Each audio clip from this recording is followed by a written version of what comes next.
I was lying in bed, drifting between sleep and wakefulness, when I heard the soft creak of the door. "Dale," I murmured into the darkness, but the voice that answered wasn't my husband's. It was Oliver, my 19-year-old stepson. His low, hesitant words sent a chill down my spine. "I can't sleep." What happened next was something I never expected. Something that would blur every boundary I thought I had. Our family wasn't perfect, but it was mine. Dale, my husband, was a devoted man who worked tirelessly to provide for us. He was everything I thought I needed: loving, attentive, and reliable. We had been married for 4 years, blending our lives together, though not without challenges. Oliver, Dale's son from his previous marriage, was 19, handsome, athletic, and charming, with a smile that could win anyone over.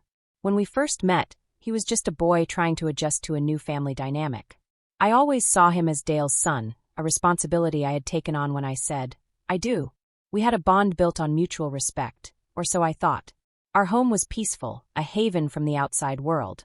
The mornings were filled with laughter over breakfast, Dale cracking jokes while Oliver rolled his eyes, pretending to be annoyed. I thought we were building something real, a family that could weather anything. But over the past few months, I'd noticed subtle changes. Oliver had grown quieter, more introspective.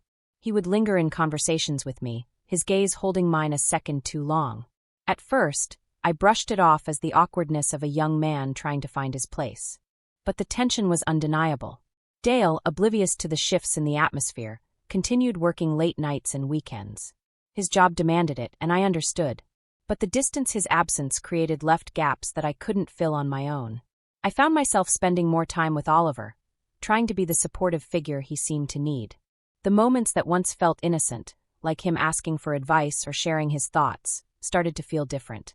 He would compliment me in ways that didn't quite fit the role of a stepson, his words carrying a weight that unsettled me. Still, I dismissed my discomfort as overthinking. I told myself he was just a kid, navigating the complexities of growing up. But that night, when Oliver stood in the doorway of my room, everything changed. His presence, his words, it was the tipping point that cracked the foundation of our carefully built family life. It started with little things, small gestures that seemed innocent at first, but carried an undercurrent I couldn't ignore. Oliver would offer to help me with tasks he never bothered with before. Cleaning the dishes, fixing things around the house, even asking me if I needed anything from the store. On the surface, it was thoughtful, but there was something about the way he lingered when he handed me a glass or stood too close while we worked side by side. One evening, as I was folding laundry in the living room, Oliver walked in and sat on the couch, his gaze fixed on me. "You know, you work too hard," he said, his voice low and unusually serious. "Dad doesn't appreciate everything you do." I paused, caught off guard by the comment. "That's not true, Oliver. Your dad works hard too, and we're a team." He smiled faintly but didn't reply. Instead, his eyes stayed locked on mine, and for a moment, I felt exposed, as if he could see right through me. It was a fleeting moment, but it left me unsettled. The next few weeks brought more of the same. Oliver started staying up late, conveniently finding excuses to be in the same room as me. He'd mention how he felt misunderstood, how he didn't quite fit in anywhere. I tried to be supportive, to offer guidance, but each conversation seemed to veer into personal territory. Too personal. Then there was his phone. I caught glimpses of him texting late into the night, his face lighting up with a mix of emotions. Once I asked casually, "Talking to someone special?" His response, a cryptic smile and a quick maybe, only added to my growing unease. The real turning point came one rainy evening. Dale was working late, and Oliver and I were alone in the house. I was in the kitchen preparing dinner when he walked in, leaning against the counter with an intensity that made my hands tremble. "Why don't you ever take time for yourself?" he asked, his tone both concerned and something else. I tried to laugh it off. "Moms don't get time off, Oliver. It's part of the job. You're more than just a mom," he said softly, stepping closer. "You deserve to feel special." His words hung in the air like a challenge, and I felt my breath catch. I turned away, focusing on chopping vegetables, but I could feel his eyes on me, studying me in a way that was anything but casual. Later that night, I found myself replaying the moments in my head, questioning if I was imagining things. But the way he spoke to me, the way his gaze lingered, it wasn't normal. My heart raced as I realized I was avoiding the truth, afraid of what it might mean. Then came the phone call from Dale. He wouldn't be coming home that night, another late shift. As I hung up, I felt a knot of dread settle in my stomach. Oliver was still awake, sitting on the couch watching TV. When I told him his dad wouldn't be back, his expression didn't change, but there was a flicker of something in his eyes, something I couldn't place. "Guess it's just us tonight," he said casually, but the words sent a shiver down my spine. I tried to tell myself it was nothing, that I was reading too much into it. But deep down I knew better. The lines were beginning to blur, and I could feel the cracks spreading beneath the surface. Something was shifting, and I was powerless to stop it. The air in the house felt heavier with each passing day, as if the walls themselves were holding secrets I didn't dare to face. Oliver's behavior had shifted again, from subtle gestures to something far more deliberate. It was the way he'd find excuses to touch my arm during a conversation, or how his compliments became more pointed, less casual. One evening, Dale was out of town for work, and the quietness of the house felt oppressive. I was sitting at the dining table, scrolling through my phone, when Oliver walked in. He had just come from a run, his face glistening with sweat and his hair tousled. "You don't have to stay up waiting for Dad," he said, his voice unusually soft as he grabbed a water bottle.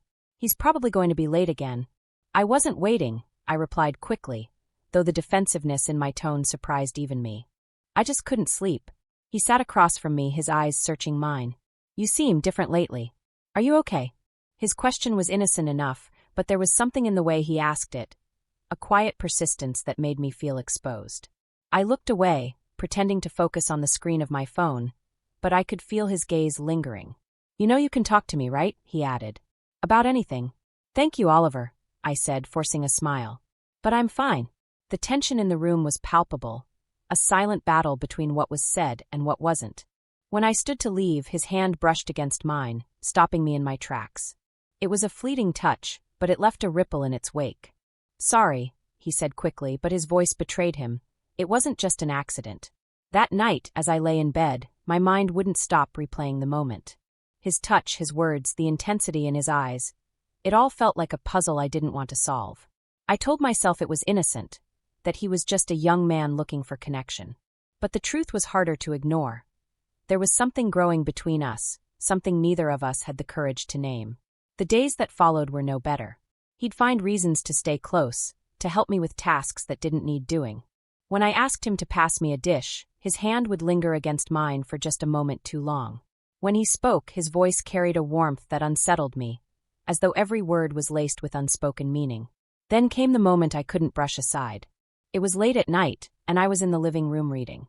Oliver walked in, his steps hesitant but deliberate. He sat down beside me on the couch, closer than usual, and leaned back, his arm resting along the back of the couch. "You're always so busy," he said, his tone almost teasing. "Don't you ever take a break?" I laughed nervously, unsure of where this was going. "There's always something to do." "You deserve more than that," he said, his voice dropping. "You deserve to feel appreciated." His words hung in the air, heavy and charged. I looked at him, and for the first time, I saw him not as a boy, but as a man, one who knew exactly what he was doing. My heart raced as I struggled to find the right response, but before I could speak, he reached out, his hand brushing a stray strand of hair from my face. "Oliver," I said, my voice trembling. "This isn't appropriate." He pulled back slightly, but the intensity in his eyes didn't waver.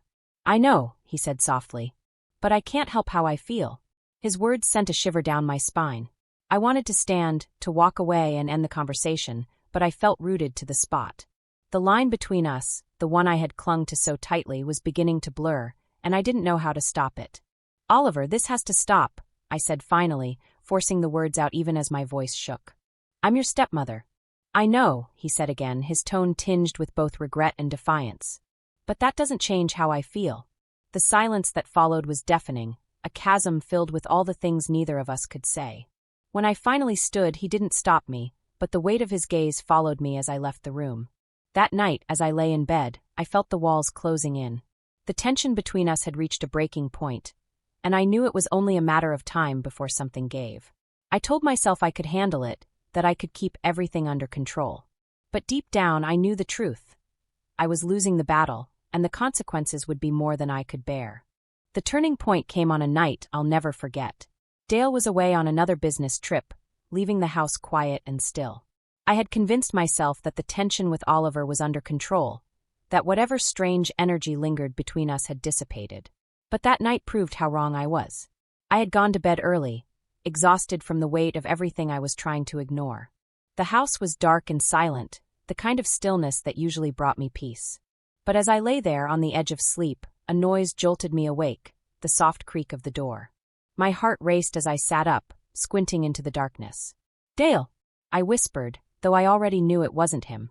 The silhouette standing in the doorway was tall and lean, and the low voice that followed confirmed it. "It's me," Oliver said, stepping into the room. "Oliver?" I asked, my voice sharp with confusion and a growing sense of dread. "What are you doing here?" He hesitated for a moment, standing just inside the doorway, the moonlight catching the edge of his face. "I needed to talk to you." "At this hour?" I asked, pulling the blanket tighter around me. "Oliver, this isn't appropriate." "I know," he said softly, stepping closer. "But I can't keep this inside anymore." Panic surged through me as he approached, his eyes fixed on mine with a determination that left me breathless.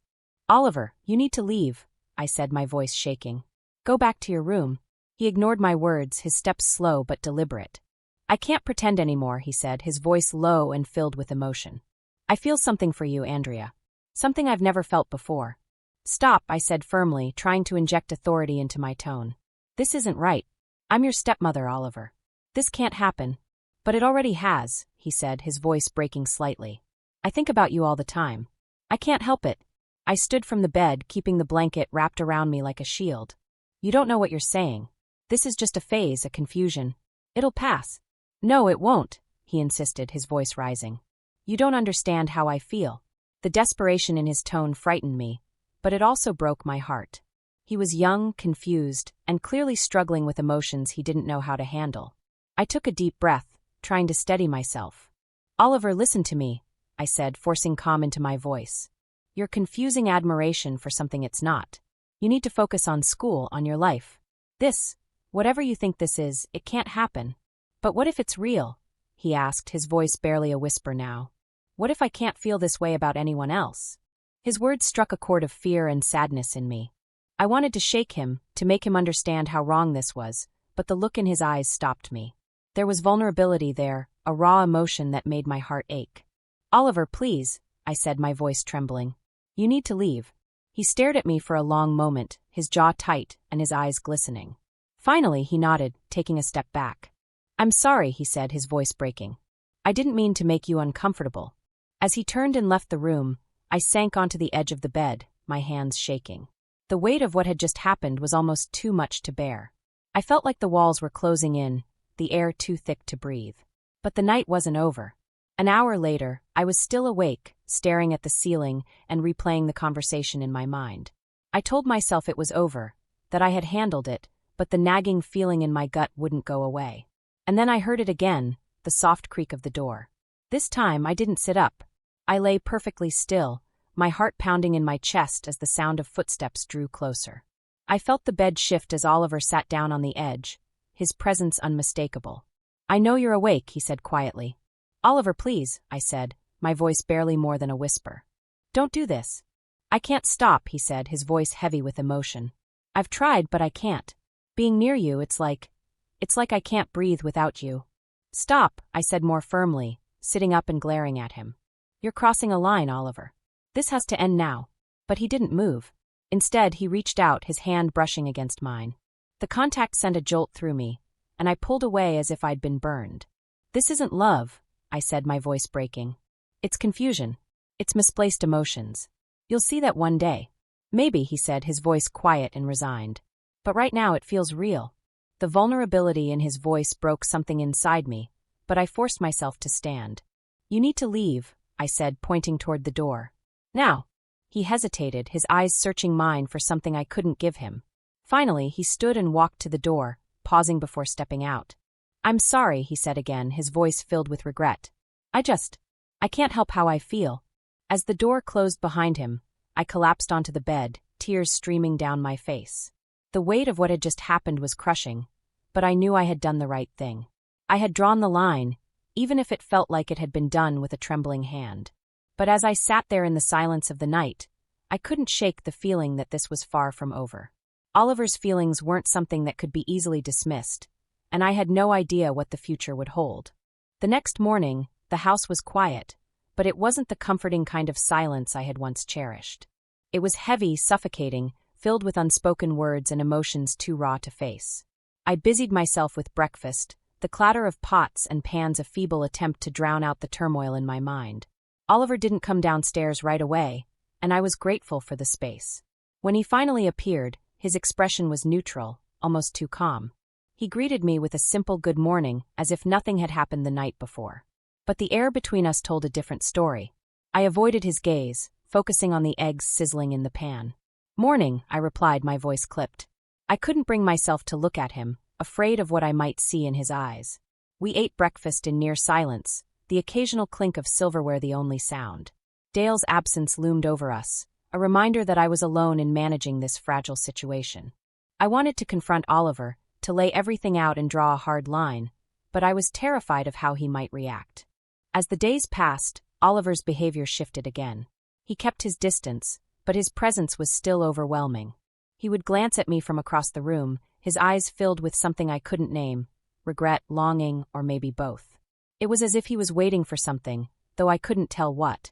One evening, while I was folding laundry in the living room, he spoke up for the first time since that night. "I think I should leave," he said quietly, his voice breaking the uneasy silence. "Go stay with Aunt Susan for a while." I froze, a pair of socks clutched in my hands. "Why would you do that?" I asked, though I already knew the answer. "It's better this way," he said, his gaze fixed on the floor. "For both of us." There was a part of me that felt relief, a chance to regain control of my life, to put distance between us. But there was another part, buried deep, that ached at the thought of him leaving. I pushed that feeling aside, knowing it wasn't right. "Maybe that's a good idea," I said carefully, my voice steady despite the storm inside me. "It'll give you some time to focus on yourself." He nodded, his shoulders slumping slightly. "I'll tell Dad I need a change of scenery." Over the next few days, he packed his things, and I avoided being alone with him as much as possible. When the day came for him to leave, I stood by the front door, my heart heavy with conflicting emotions. "Take care of yourself," I said as he hoisted his bag over his shoulder. "You too," he replied, his voice soft. He hesitated for a moment, his eyes searching mine. "I'm sorry. For everything." I nodded, unable to speak, and watched as he walked out the door. The sound of his car pulling away felt like a weight lifting off my chest, but it also left a hollow ache behind. With Oliver gone, I thought the worst was over. I threw myself into my routines, focusing on Dale and our life together. I convinced myself that things would go back to normal, that the tension and confusion would fade with time. But the memories lingered. I couldn't walk into the kitchen without hearing his words echo in my mind. I couldn't sit on the couch without feeling the ghost of his presence beside me. Even the silence of the house felt different, as though it was holding on to the moments I was trying so hard to forget. Dale, oblivious to the turmoil I had endured, continued with his busy schedule. I didn't dare tell him what had happened. The thought of shattering his trust, his image of our family, was unbearable. Instead, I buried the truth deep inside, hoping it would never resurface. Weeks turned into months, and life slowly began to normalize. Oliver stayed with his aunt, visiting only occasionally. Each time he came home, he was polite, distant, and seemingly indifferent. It was a relief, but it also stung in ways I couldn't explain.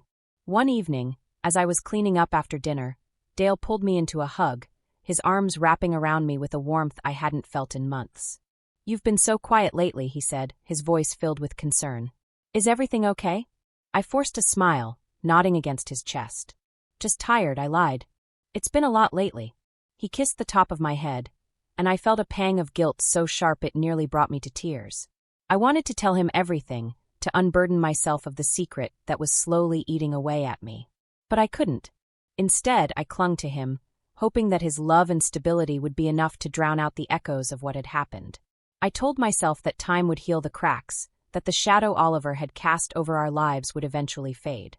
But deep down, I knew the truth. Some scars don't fade, and some moments can't be undone. No matter how much I tried to move on, the memory of that night, and the feelings it had unearthed, would always be a part of me. Months turned into seasons, and life settled into an uneasy rhythm. Oliver stayed at his aunt's house, visiting only occasionally during holidays or family events. Each time, I braced myself, expecting some echo of the tension that had once filled our home. But he seemed different, calmer, more reserved. Whatever turmoil had driven his actions before, it seemed to have faded, replaced by a quiet maturity that I could only hope was genuine. But for me, the weight of what had happened lingered like a shadow. I carried it with me in moments both big and small.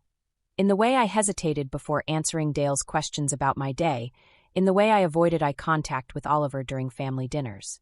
I told myself I had done the right thing, that I had handled an impossible situation as best as I could. But the guilt, the doubt, the unanswered questions, they refused to let me go. One evening, as I sat alone in the living room, the house quiet and still, I found myself reflecting on everything that had happened. I thought about the lines that had been crossed, the boundaries that had blurred, and the choices I had made. Was there something I could have done differently? Had I failed Oliver by not addressing his feelings sooner? By not creating a clearer distance between us? The truth was I didn't know, and perhaps I never would. What I did know was this. Trust is fragile, a delicate thread that holds relationships together. And when that thread is stretched too thin, or worse, broken, it's almost impossible to repair. The events of those months had changed me, forced me to confront parts of myself I hadn't known existed. They had taught me the importance of boundaries, not just for others but for myself. I thought about Dale, about the love and trust we had built over the years. He didn't know the full truth, and I hoped he never would. But the experience had made me see our relationship in a new light. It reminded me of the value of honesty, of the need to protect what we had from the forces, external and internal, that could threaten it. As for Oliver, I could only hope that time would help him grow, that he would find clarity and perspective as he matured. He was young, after all, still learning who he was and how to navigate the complexities of life and relationships. I didn't blame him for his feelings, misguided as they were. But I knew that maintaining distance was the only way forward, for both of us. Eventually, I found a sense of peace, though it was fragile and hard-earned. I learned to focus on the present, on the family I had built with Dale.